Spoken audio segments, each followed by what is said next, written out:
It's the Real Estate Podcast, brought to you by ANZ Home Loans for financial well-beings. We do vendor advisory across the country, and we find that a lot of owners were coming to us and asking questions midway through their sales campaign saying, the agent's telling me that I've got this offer, it's the best one they can get and I should buy it. And I don't know whether I should be accepting this offer or not. I really am confused and don't understand why the campaign isn't going that well. And that is Veronica Morgan, and welcome back to another Real Estate Podcast, your largest property podcast library in Australia, talking property from Darwin to Hobart. And of course, you can stream us anytime, anywhere on multiple platforms, including iHeartRadio, Spotify, Apple Podcasts, and Amazon. And don't forget to tell a friend too that might be into real estate just like you. It is a Wednesday morning, March the 12th, and with the general election just a couple of months away, an interesting piece reported by PropTrack tells us that home values have plummeted by six figures in several electorates since the last federal election, with Melbourne experiencing the sharpest declines. In fact, in Macnamara, which also includes Albert Park and St Kilda, median house prices have dropped by 250 grand. While most electorates saw price increases, 25 recorded house price declines and 36 saw unit price falls. The hardest hit areas were typically high-valued markets, with 18 out of the 25 affected seats having median prices over $1 million. Labor-held seats saw the most declines, but the biggest drops occurred in independent and Liberal-held electorates. I thought that was quite interesting, given that the elections are bearing down on us not that far away. And good morning to Aileen or Eileen, I wasn't too sure, and Steph, you're both sisters there in Brisbane. You emailed through, you're a long-time listener of the podcast, your first home property savers, you're looking at getting onto the property ladder. You said that you're finding it very difficult to buy what you want in your price range, and you're getting knocked out by cash buyers at auctions, but you hope to be in by June. Well, good luck with that. Keep up the fight. And if you've got a comment that you'd like to make with regard to your real estate property journey, be sure to email us. Our email address is myrealestatepodcast@gmail.com. And on that note, let's get back to Veronica Morgan from Home Buyer Academy. And good morning to you, Veronica. That is not an isolated case, is it? Eileen or Aileen there and Steph, the sisters in Brisbane, getting knocked out by cash buyers. Hi, Craig. How are you? Let's forget the cash buyers bit just for a minute. It's, not unusual, particularly Brisbane in particular has been a very, very hot market. And it's not unusual for first home buyers to get knocked out by other buyers. And I know when buyers or when people are finding it difficult to get into the property market, or they're finding it difficult to upgrade, it can be at various stages of the property market, they're finding it difficult and they keep getting knocked out. They like to look to say, okay, well, it's because of something else, right? And the cash buyer thing is a bit of a myth, because the reality is once people are bidding at auction, or if they're making offers on properties, it's not often that the agent sort of says, oh, I'm going to take your offer because it's cash. Money talks to vendors. And, if you can borrow money from the bank and you can offer more money than somebody who's got cash, then that's what matters. So it isn't really so much, no doubt, that it's cash buyers, but it's people who got more money than Steph and Aileen or Eileen have. In years gone by, when foreign buyers and the Chinese buyers were buying actively in areas of Sydney and Melbourne in particular, a lot of people were saying, oh, well, I can't get into the market because of the Chinese buyer. And the actual data showed that in the whole, Chinese buyers were a very small percentage of the total buying population. So we do like to blame and sort of pick a very easy target, if you like, to say, well, that's why I can't get in. But the real reason that they can't get in is, yes, it's a competitive market, but potentially they are looking for properties they can't afford. And we find this a lot, that people do keep going back over and over again to areas and looking at properties and going for properties that are really outside of their price bracket because they haven't done the work to sit down, really assess and analyse properties properly and recent sales properly to make sure they're looking for the right property in the right location with the right budget. And it's very important that they sort of stop looking to think, oh, it's all helpless and I have no agency here. But actually you can start off by approaching it differently and approaching it through a lens of what actually exists and what is the situation, and educating yourself. You can find yourself in a position where you actually are able to buy a property and you're not looking to think, I'm just getting outbid by whoever it is. And, you know, quite often there's this claim as well that investors are always outbidding us, whereas a lot of investors will actually claim first home buyers got more incentives than they do and they outbid them. So everyone's always looking to blame some other group if they're not getting into the market. But there are other things that you can do to really work out what it is you should be buying and whether you've got the right budget. Yeah, the other thing that tends to happen is that people get into this fixated price range, or it might be what the property is actually offering.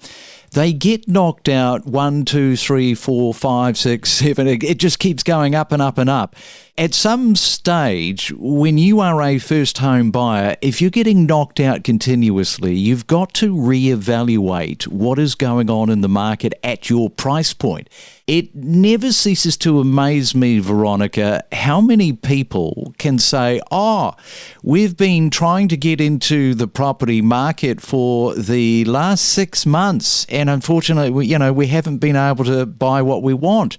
What does that cost you in the last 6 months of going to all those opens, all those auctions, whatever the case might be, and losing property? You're losing at both ends. I think, the sooner you wake up and realise we've got to move on our price point, the quicker you'll get into a property. It's a big challenge and it takes some people a long time to work that out. And then, you've got to lick your wounds a bit. It's a one person fight against the market because you think all these people are crazy because they're paying more than you can afford. And, it's a very painful process to go through.